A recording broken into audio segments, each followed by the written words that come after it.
En question principale, Monsieur le député de Marie-Victorin. Monsieur le Président, dans la saga des centres hospitaliers universitaires, Philippe Couillard promettait en 2006, la main sur le cœur, que les projets CHUM-CUSUM coûteraient 3,6 milliards. 3 ans plus tard, 2009, les budgets sont passés à 5,2 milliards et c'est pas la fin de l'histoire parce que là, le vérificateur général nous dit ce matin qu'il va falloir ajouter au moins 160 millions de plus, ce qui nous amène à 5,4 milliards. Et c'est ça, c'est sans compter d'autres dépenses qui ne sont pas comptées là-dedans, entre autres l'hôpital neurologique, qui devait faire partie du CUSUM, qui en fait plus partie, qui a été retiré, qui flotte quelque part au-dessus de Montréal parce qu'on ne sait pas où il va atterrir et on ne sait pas combien ça va coûter, Monsieur le Président. Le projet des centres hospitaliers universitaires a été géré en amateur et c'est un gouffre historique qui ne cesse de se creuser, Monsieur le Président. Monsieur le Président, est-ce que le Premier ministre du Québec, si devant grand bâtisseur autoproclamé, va reconnaître sa responsabilité dans le plus grand dépassement de coûts de l'histoire du Québec?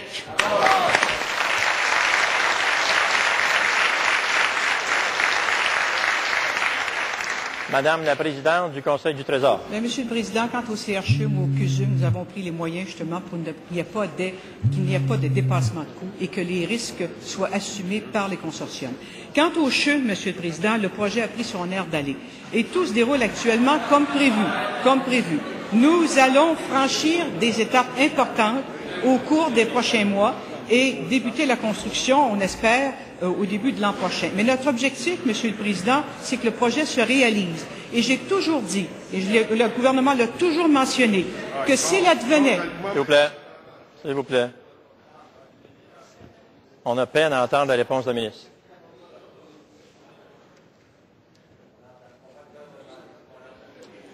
Madame la présidente du Conseil du Trésor. Le gouvernement a toujours mentionné, Monsieur le Président, que si les avantages n'étaient pas au rendez-vous, on allait prendre les bonnes décisions au bon moment. Alors, Monsieur le Président, ce qu'il faut faire aussi, il faut respecter la capacité de payer des contribuables.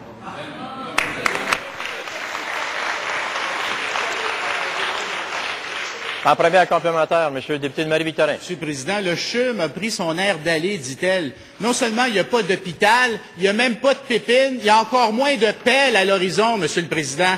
Alors, qui est responsable? C'est la faute de qui, tout ça, là? Est-ce que c'est la faute de Couillard? Est-ce que c'est la faute de Jérôme Forget? Est-ce que c'est la faute de l'actuel ministre de la Santé ou de l'actuelle présidente du Trésor? Ou est-ce que ce ne serait pas la faute du patron, le ministre parmi les ministres, le premier ministre du Québec, qui a une responsabilité dans ce dossier-là et qui va bien devoir la reconnaître un jour, Monsieur le Président?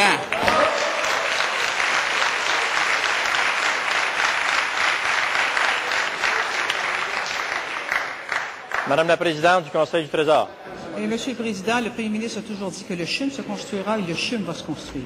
Maintenant, Monsieur le Président, nous avons toujours dit aussi que le mode PPP n'était pas une fin en soi. Et lorsque nous avons déposé la nouvelle politique cadre du gouvernement et lorsque nous avons déposé la loi aussi créant Infrastructure Québec en remplacement de l'agence, nous avons pris conscience aussi des modifications qui pouvaient être apportées.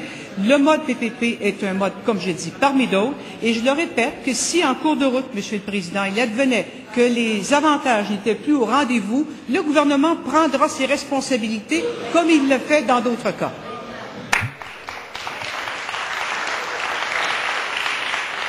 En deuxième complémentaire, Monsieur le député de Marie-Victorin. Monsieur le Président, le Premier ministre ne peut pas se laver les mains de tout ça, là, parce que ce sont les simples citoyens qui vont payer pour ça. Parce que les intérêts en plus qu'on va payer parce que cette dette-là explose, c'est de l'argent en moins qu'on aura pour la santé notamment. Monsieur le Président, les citoyens vont payer. Et là, on veut savoir qui va payer au gouvernement pour ce fiasco, Monsieur le Président. Si ce n'est pas la présidente du Conseil du Trésor ou le ministre de la Santé ou ceux et celles qui ont précédé, est-ce que le Premier ministre, lui, va prendre ses responsabilités plutôt que de s'en laver les mains? Parce qu'il va se lever et dire qu'il est responsable de ce fiasco.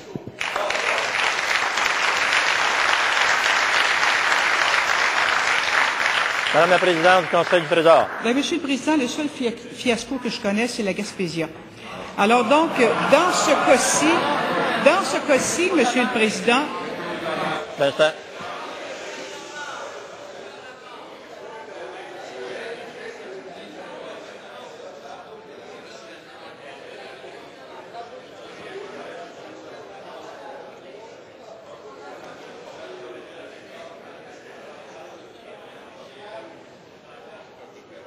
Bien. Vous allez entendre Madame la présidente du Conseil du Trésor. Monsieur le Président, j'en avais oublié un autre, le métro de Laval. Mais, Monsieur le Président, ce qui est important, c'est que pour la région de Montréal, pour Montréal, il faut que, bien sûr, que cet hôpital soit construit pour les patients, pour les gens qui ont besoin de soins. Et il faut le faire, mais je le répète, Monsieur le Président, nous allons le faire correctement et nous allons prendre les décisions au bon moment. Mais, Monsieur le Président, il faut le faire aussi en tout respect pour les contribuables du Québec.